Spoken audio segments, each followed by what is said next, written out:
talked to a lot of y'all. My foster kids are going away. We have decided that we just cannot do the school from home and manage our foster kids that we hoped at some point could be a permanent part of our family, or at least a long-term part of our family, if not permanent. And they're going to have to go away. So DHS is looking for a new home for them currently, but they are definitely leaving my house. So I lost 2 kids to COVID-19.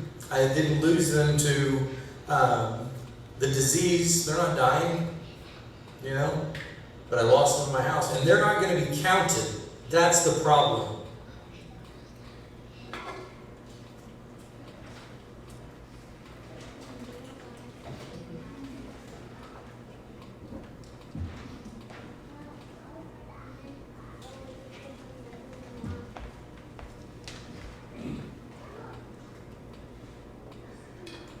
Sorry, I'm a little nervous. I'm not in public life very much. So you'll have to excuse me if I make a mistake or flub a word. Good evening, my name's Wayne Ross. I live in Owasso School District, and I'm a proud parent of 2 teenagers attending Owasso High School. I warmly welcome parents, teachers, district employees, and concerned citizens of our community to this event this evening. You are all probably wondering, what is this all about? You may be asking yourself, who is this group called Parents for Choice? And why are they hosting a public meeting tonight? Well, I'd like to tell you. Parents for Choice is simply a grassroots parents organization that started on August 5th, a couple days after the last school board meeting. When a few disgruntled parents felt like their voice regarding school choice had been ignored. At the school board meeting, public comments were shared to the superintendent and the sitting members of the school board. And after the overwhelming majority of comments were in favor of in-person schooling, the board refused to schedule a vote to open the schools. The schools can be opened safely, and in fact, the recommendation from the Center for Disease Control and Prevention is that students return to school in person with safety controls. We are not a political group, we are not scientists, and we are not looking to start a debate of virtual learning versus in-person learning. Our main purpose is to preserve our right as parents to have a choice in the important decision of how our children are educated in the community we all share and love. Dr. Fitchner modeled the ideal formula for tackling big issues in the district, like the redrawing of the school boundaries a few years ago. She set up a working group that included district professionals and parents.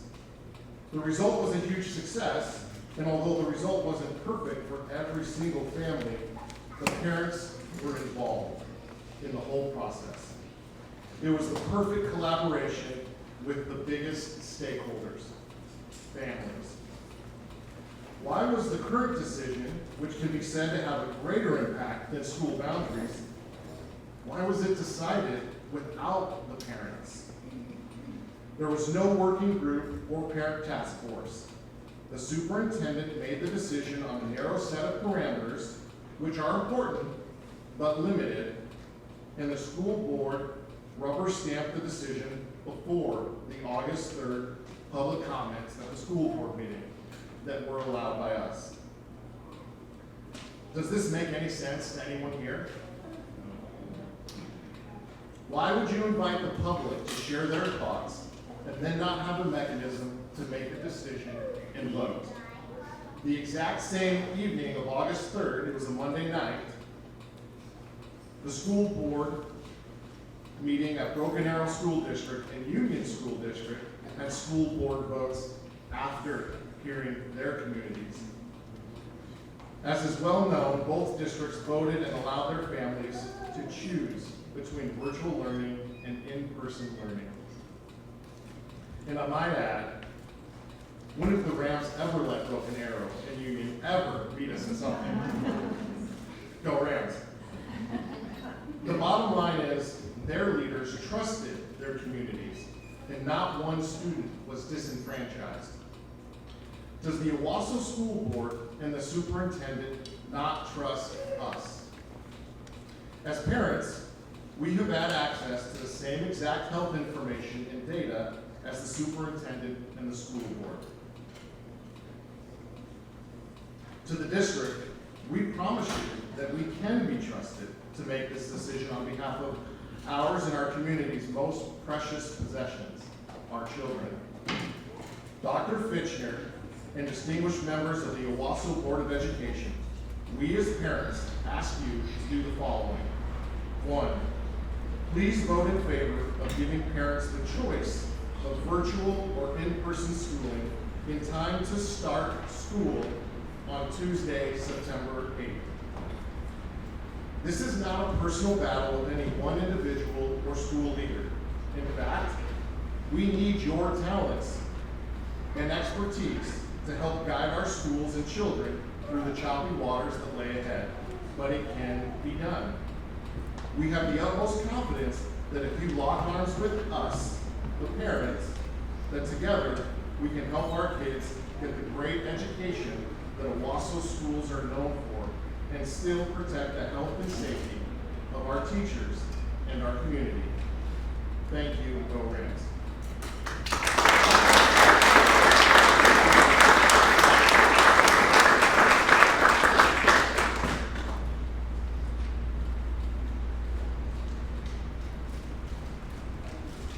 I'm a single mom with 2 kids. They are 5th and 1st grade. The life we're going to have without school being opened Monday through Thursday, we will get up. I will get up at 4:30 in the morning, get myself ready, then get my children up by 6, so we can be out the door. And then after working my 12-hour shift, I'll get off at 7 p.m. I'll leave, go pick my children up. We'll usually be home about 8 p.m. Then I can make dinner, kids in and out of the shower, try to spend some time with them, see how their day was. Maybe about 9:30 by then.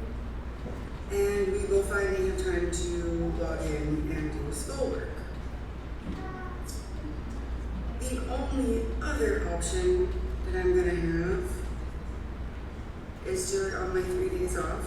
Friday, Saturday, Sunday, we can spend doing schoolwork. And never really get to spend quality time together. I have a child who is ADHD, so it's hard to get her to focus. And I have a 1st grader who I need to walk through everything with.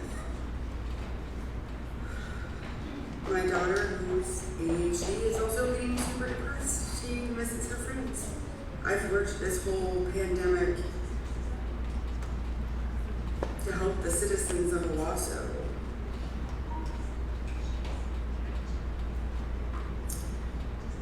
And now I need the schools to open and help my children. My children are suffering. My children are sad. My children are getting depressed. My children are lonely. And I'm worried.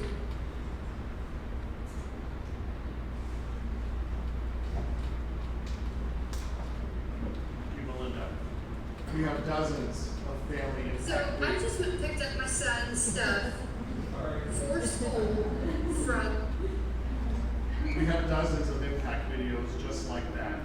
And we have found that the emails are going unanswered when we write them. So if you're interested tonight in doing a 2-minute impact video on how this decision has affected your family, we're gonna have a list in the back where you can sign your name and your contact info, and we'll get a hold of you. When we send these videos, we think it means a lot more than just a written email, because we're not getting any responses right now. So a big part of this evening is gonna be our community and our parents finding our voice. And I mentioned before that this decision was made on a very narrow set of data and information. So as part of our voice tonight, we've prepared some other data that we also felt needed to be considered. And then And we're gonna call Aaron up to come up and go ahead and present some of that data. And Danica, if you'd like to come up, you can come up as well. But Aaron. Danica had to take care of her, she's not a person. Know that she did get some of this data though, I want to make sure credit's out there. She told me not to give her credit either, but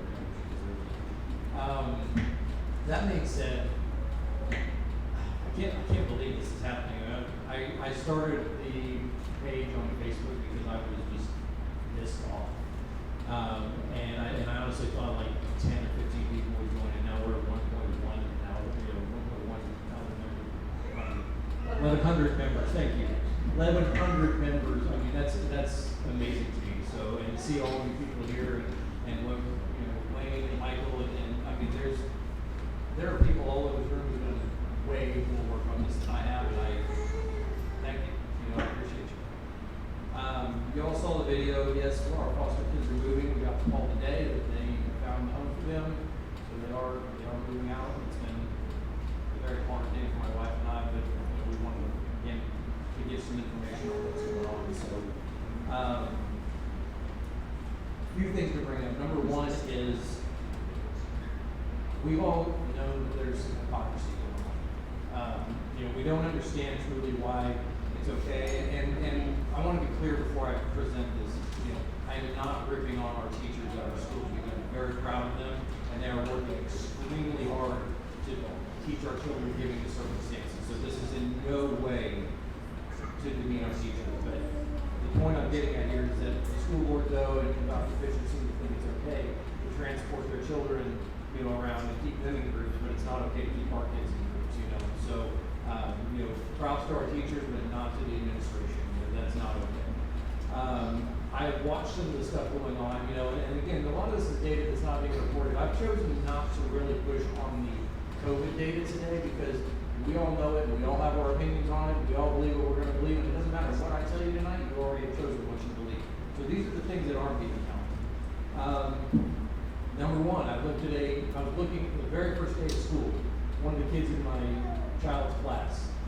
He's sitting there, one of my kids is in second grade, one of my kids, my biological son is in second grade, and there's a child sitting there, and over this shoulder I see the dad, and over this shoulder I see the TV factory playing video.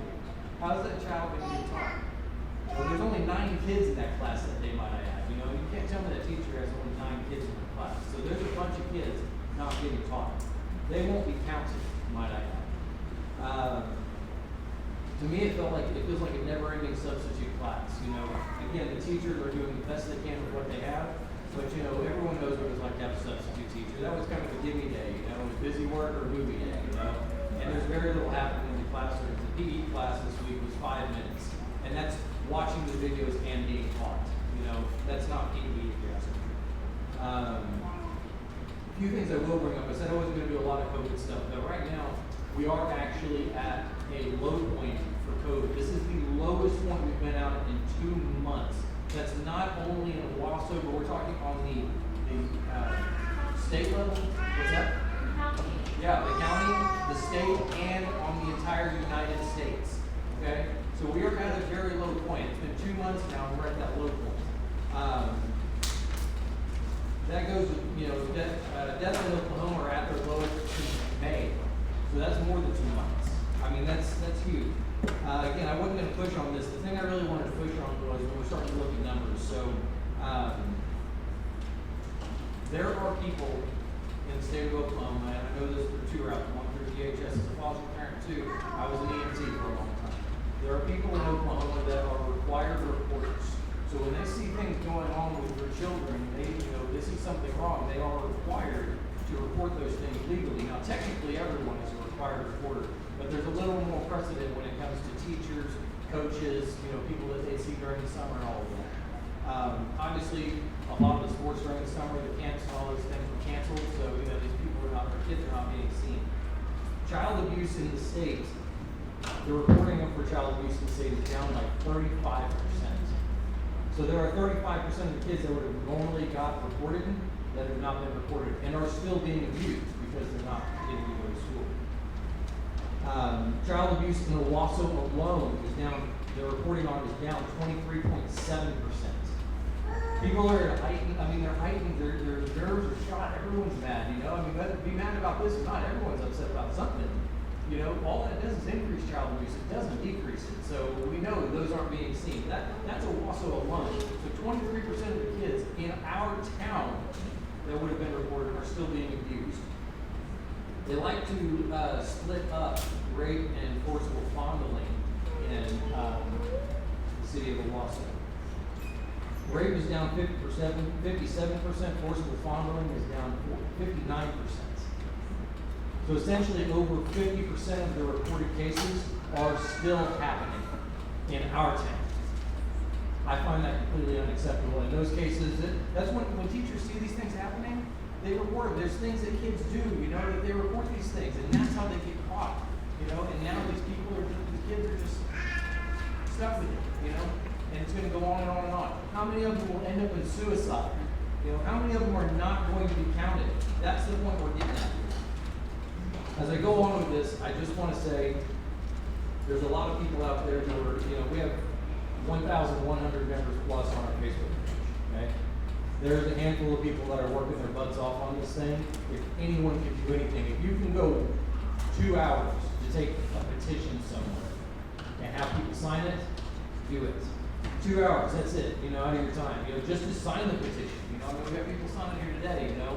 Sign the petition. Get your neighbors, your friends. Walk around your neighborhood. Walk your block with a petition.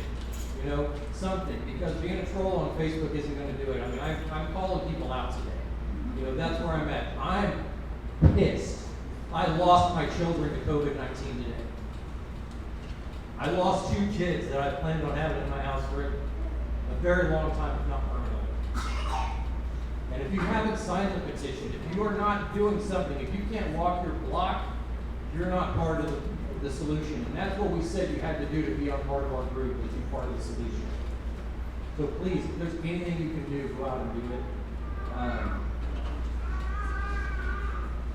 That's all I got. I appreciate you. Thanks.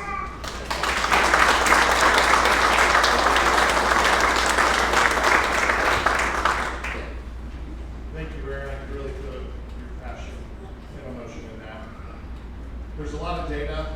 You mentioned a little bit of data. I'll just hit some highlights that we didn't report the numbers to. But the number of meals shared has gone down in our community.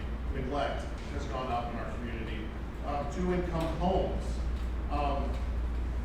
have gone down because people had to quit their job to stay home with their children.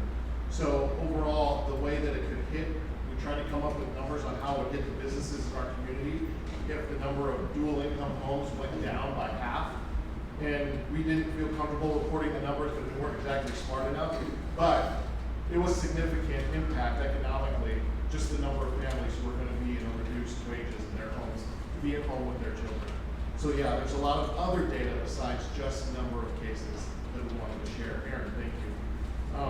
Another big part of the voice tonight was, what did our teachers say? And what did our community say when we've been out there in our sign carrying and in our petitions? And to present that data and that information is going to be Jennifer Johnson.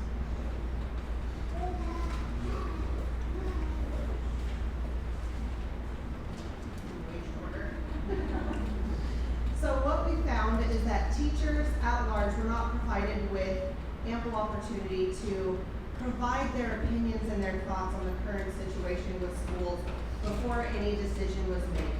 So we as parents created a survey and sent it out to every teacher and staff member and administrator on the school level that had an email address listed on the school website. And so it was done anonymously because some teachers had expressed some fear in expressing their opinion. And so it was completely anonymous, and I'm just going to share a few of those findings. When asked if teachers preferred in-person schooling versus virtual instruction, 63% said they preferred virtual. I'm going to start over. Okay, 63% of teachers said that they preferred in-person schooling. 12% said they were fine with either. Only 25% said that they preferred virtual instruction.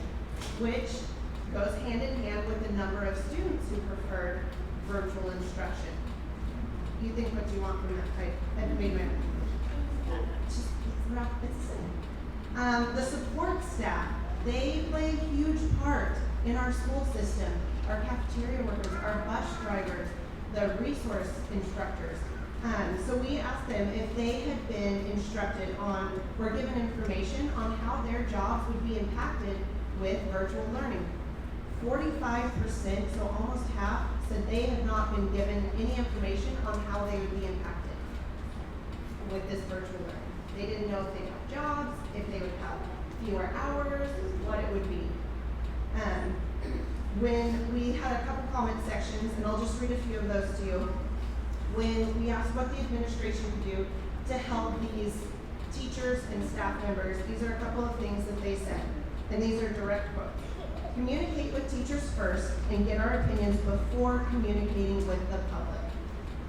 Allow those who want to attend school in person come to school.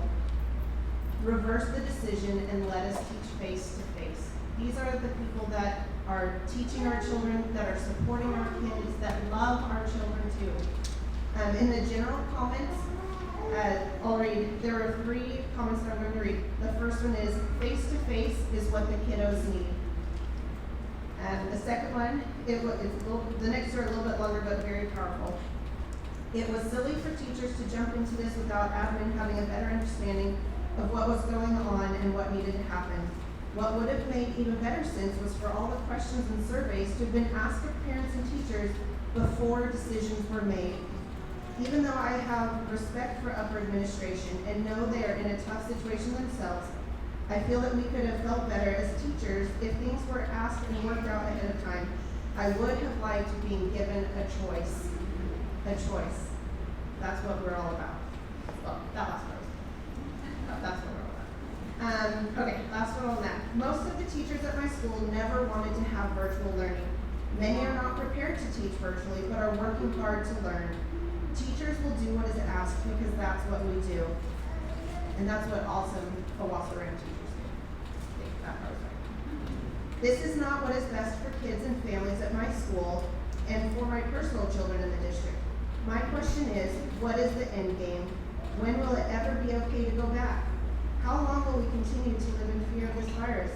I am disgusted that OPS, Owasso Public Schools, didn't hold their ground and keep schools open.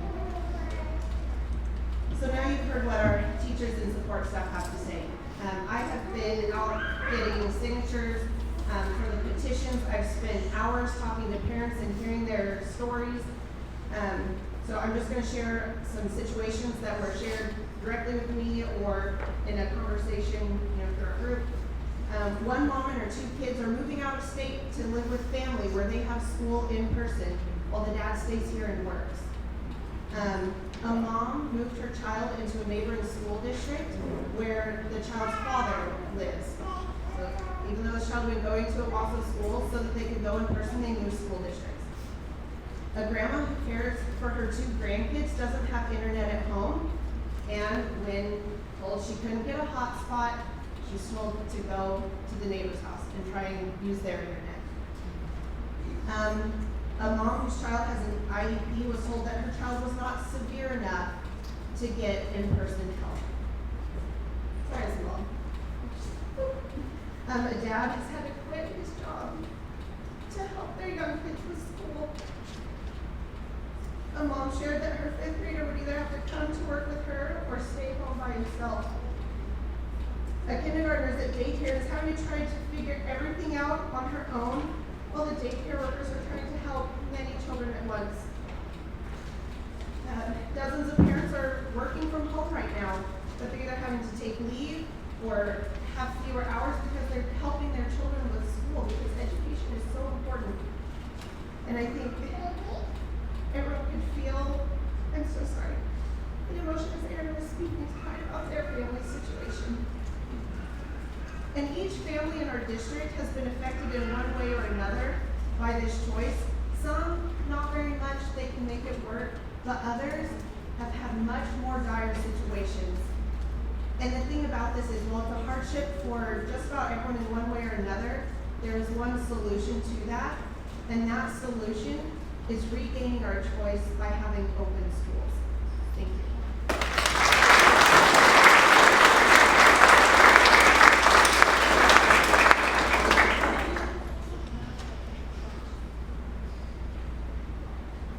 So I just went and picked up my son's stuff for school from Hudson. He's a 5th grade student this year, and was told we're a family that needs a hotspot. Was told that they would be available. They'll be there when we go pick everything up. Everything's great. Picked everything up, and was told that they don't have hotspots yet. They don't know when they'll be in. And was told to bring my son in my car, sit in the parking lot for 6 hours, and connect to the school's Wi-Fi so that he can do his work. My question is, okay, so if we don't have hotspots or Wi-Fi, but their grades will be affected, how is that fair? How is that fair to my kid? 6 hours in a car, sitting at school in the parking lot to do his schoolwork.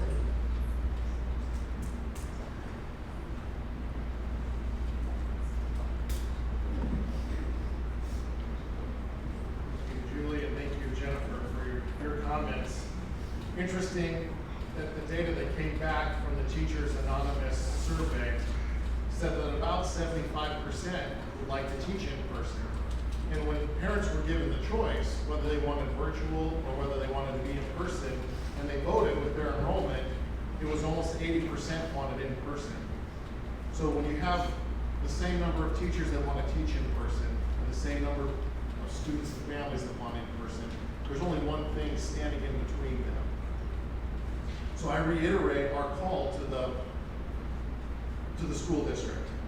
Please vote in favor of giving parents the choice of virtual or in-person schooling in time to start on Tuesday, September 8th. With that, we'll go to the next part of our agenda, and that's our call to action tonight. And as Michael comes up to do that, we'll switch spots so I can pull up the cloud. But he's going to talk about what we can do as parents and as a community to help us achieve this goal.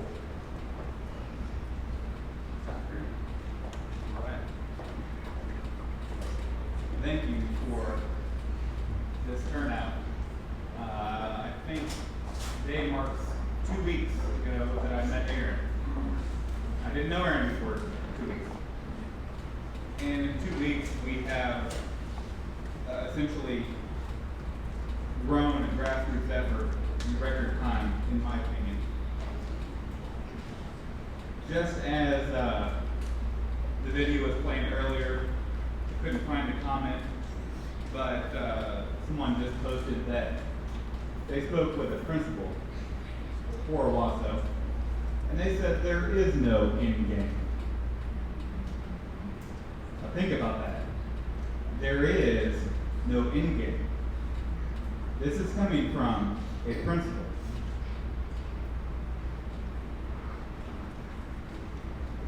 It makes me furious.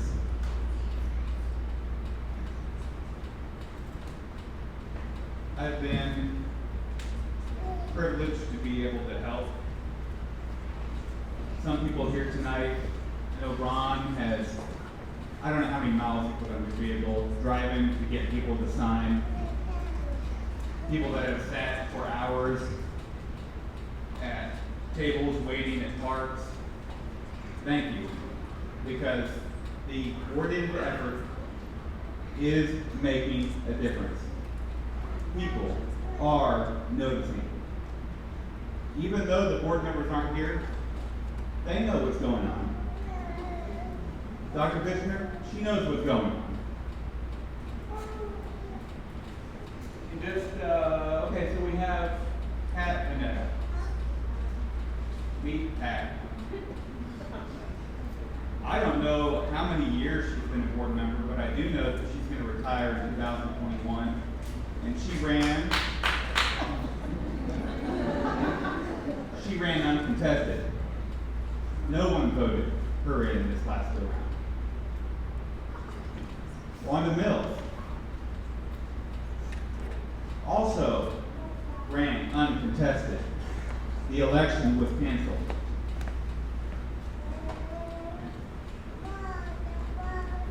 Neil Kessler ran uncontested.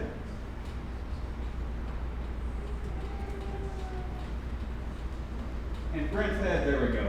And Brent Kessler, or Brent England, excuse me, ran uncontested. Last but not least, we have Frosty. Frosty won. I didn't add up the exact votes between the two contenders, but he may have actually barely won if we didn't split the votes. How many of them have kids in school? One. There you go. One. Dr. Fishner does not have any kids in school, and I'm sorry, but Frosty has grandchildren in school. That is respectable. There are some grandparents here tonight. However, I don't buy it.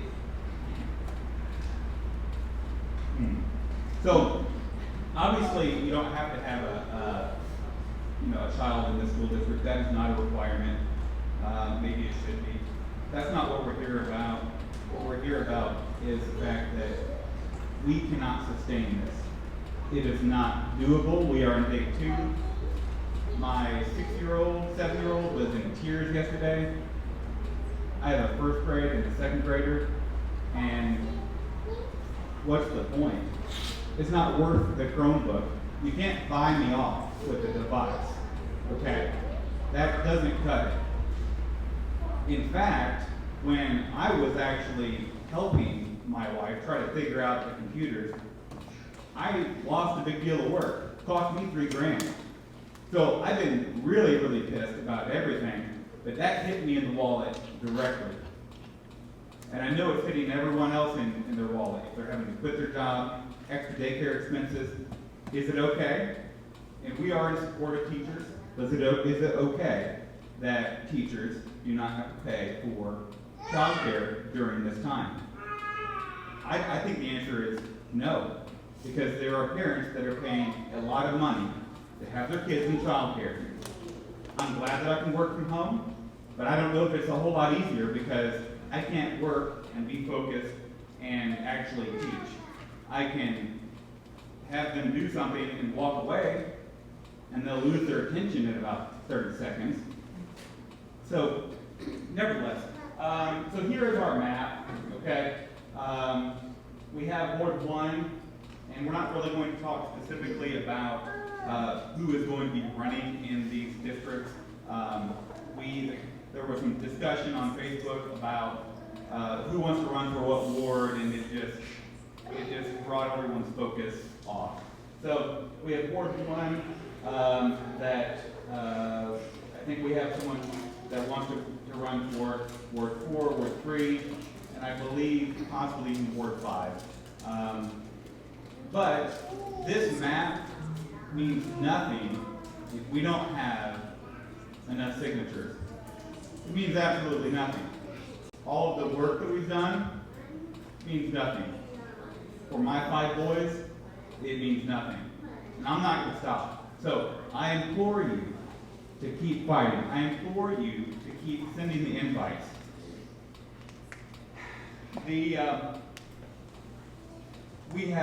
Wayne and I have had a couple of conversations with legal counsel. I won't go into any details, but the recall efforts, that is our best bet. And so right now, I'm not sure the exact count.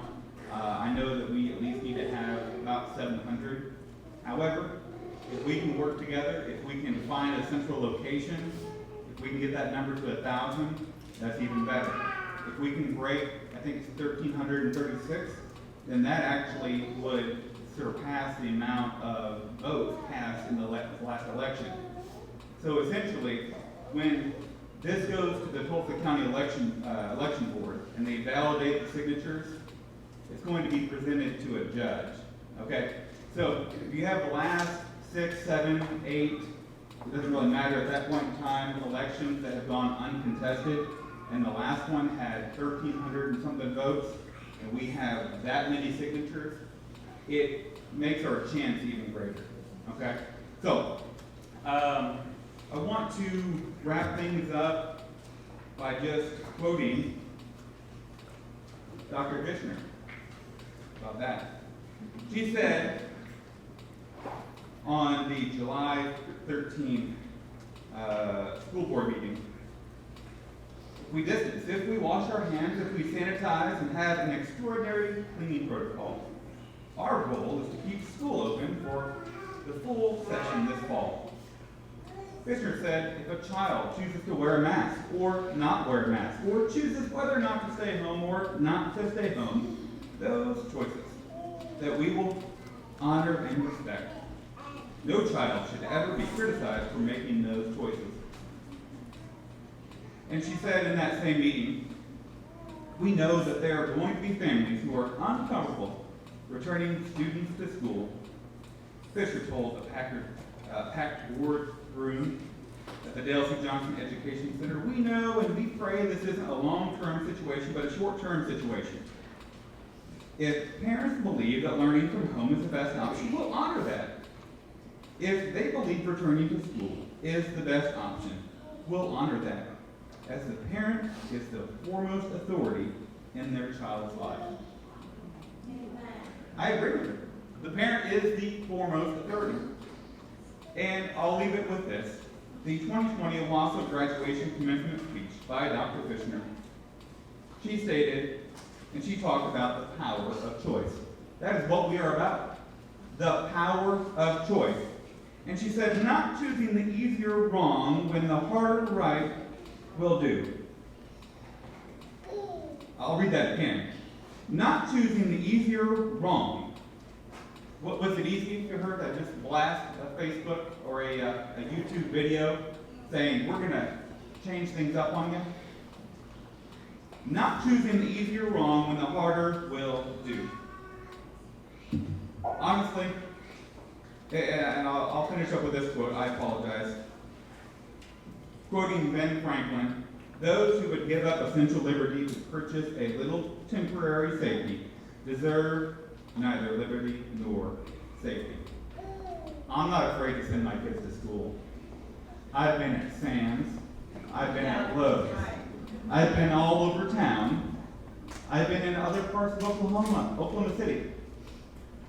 This does not scare me. Sending my kids to school does not scare me. What does scare me is them potentially having a full year of being at home. Because remember, there is no end game time.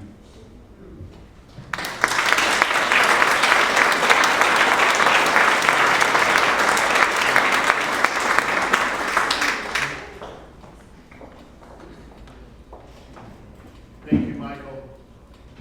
So that was our call to action. And I want to restate what our purpose is so that it's very clear to everybody here and everybody who might be listening on the news tonight or tomorrow.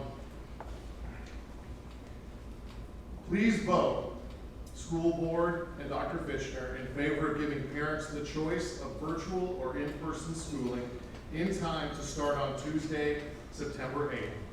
We're asking you to identify which ward you live in and who your school board member is, and do everything you can to persuade them to take that vote. Short of that, your next call to action will be exactly what Michael just said. Please sign your name on the petition, and we're more than willing to go to Plan B and do a recall and put some very informed and very active and loving parents on the school board so that we can have that collaboration that Dr. Fishner believed in when we did the school boundaries. So we can lock arms together and put, number one, our children's safety as well as their education first. So with that, we're going to go ahead and adjourn. We have the petitions in the back if you'd like to. If you want emails or emails of our school board members, you can also get that online on the school website if you want to start with your call to action. But with that, guys, thank you for coming and showing your support.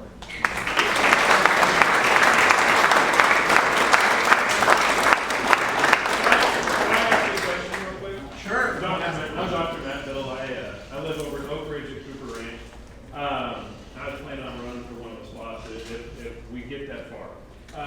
Are we also gonna be sending it to Rogers County so they can confirm the voter registration? Because we live in Rogers County, so I wanna make sure we get counted as well on the petition. Sure. Not just Tulsa.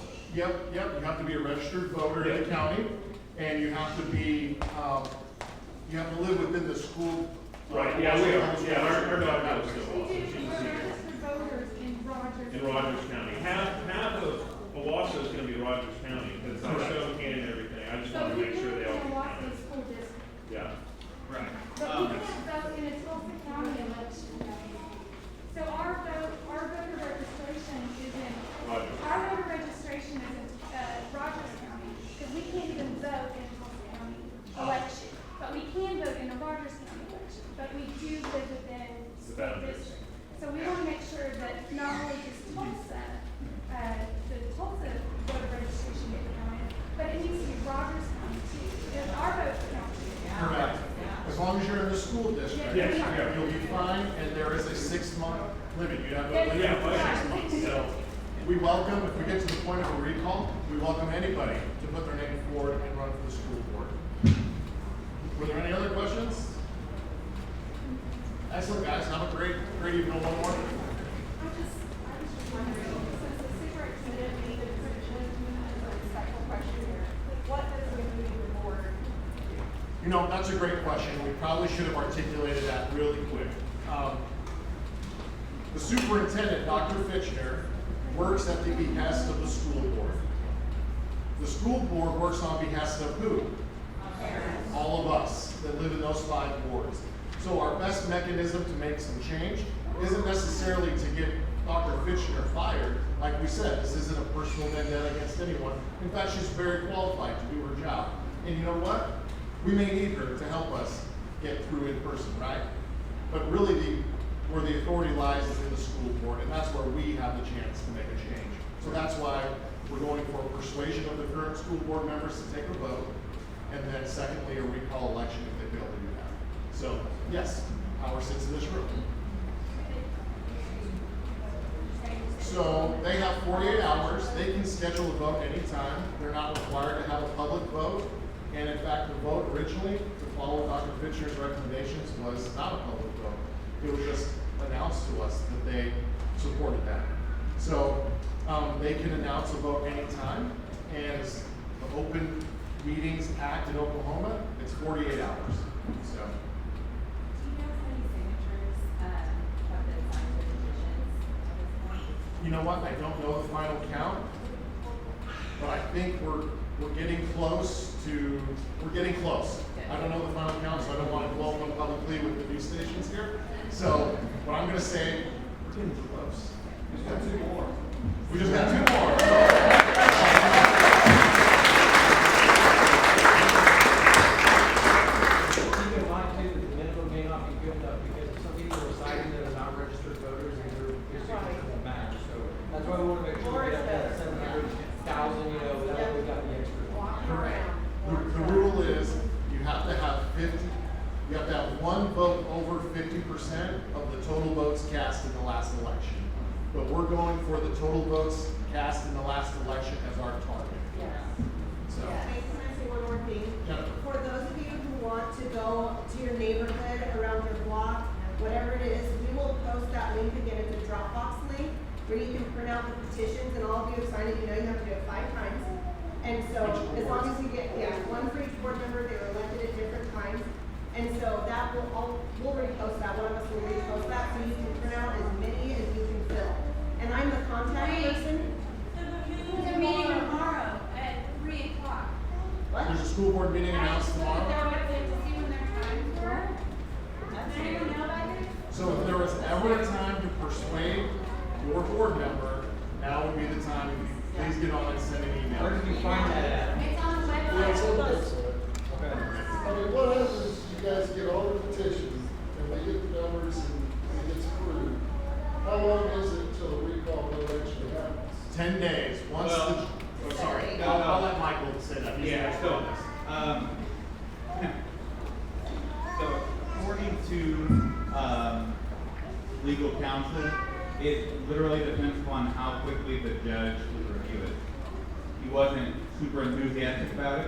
However, there may be a lot of political pressure with all of Who's us. the judge? It would be a blind assignment, Is so it Tulsa County? it would be Tulsa County, and so it would be a blind assignment.